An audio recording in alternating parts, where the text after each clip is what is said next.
Okay, hello everyone, and welcome to Tabor Talk. So, it seems as though Joe Rogan is apologizing, putting out videos of apologies more than his podcasts. Well, actually, he did this week. He did two podcasts. I thought he was going to take the week off, but Thursday night, he had Andy Stumpf, the Navy SEAL guy, really good guy, and today, which was kind of cool, uploading on a Saturday, he had Randall Carlson.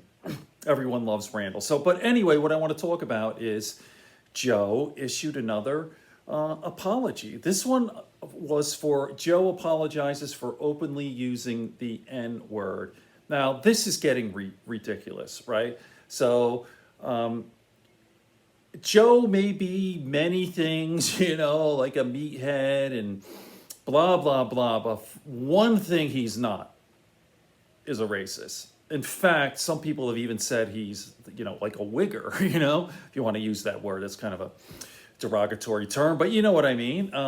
So let me just play this and then I'll talk for a little bit. Here we go. Here's Joe apologizing again, not about COVID, but using the N word. Here we go. Ready? Come on, Joe. Here we go. Come on, Joe. Talk. Hello, friends. Again. I'm making this video to talk about the most regretful and shameful thing that I've ever had to talk about publicly. You shouldn't There's a video apologize. that's out that's a compilation of me saying the N-word.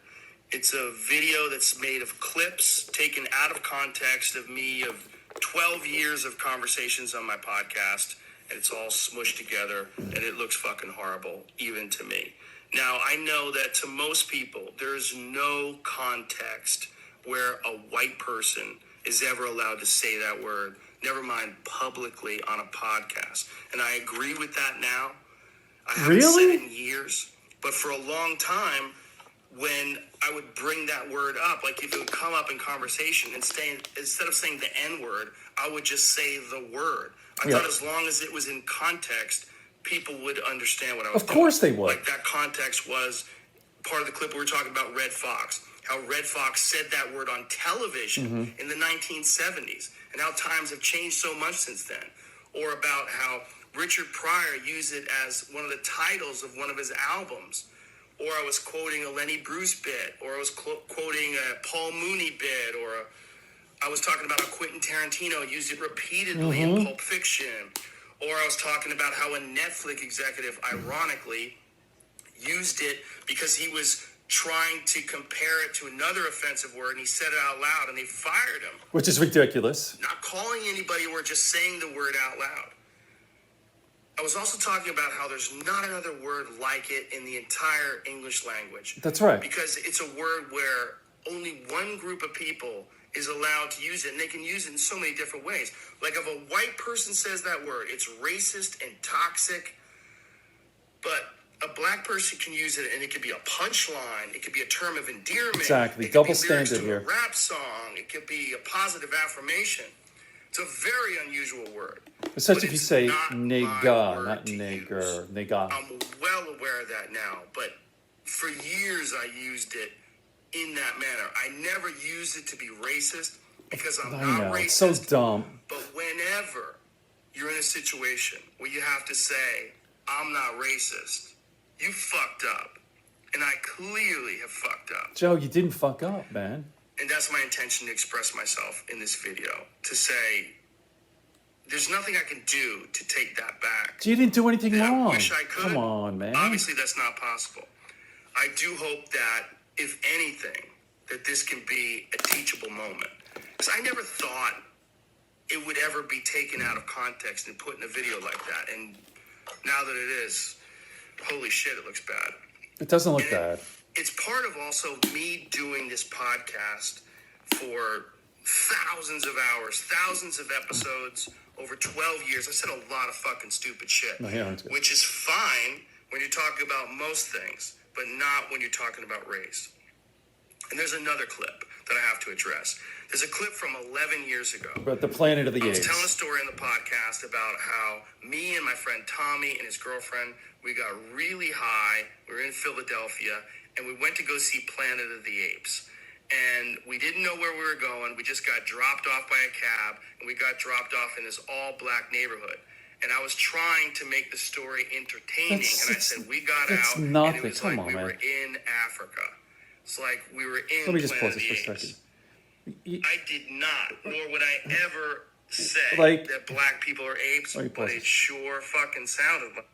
Like, people are going to be offended by that. I don't know if people listen to Howard Stern. He used to talk about that all the time, you know, like when before he came to New York and he worked in Detroit. I mean, this is dumb.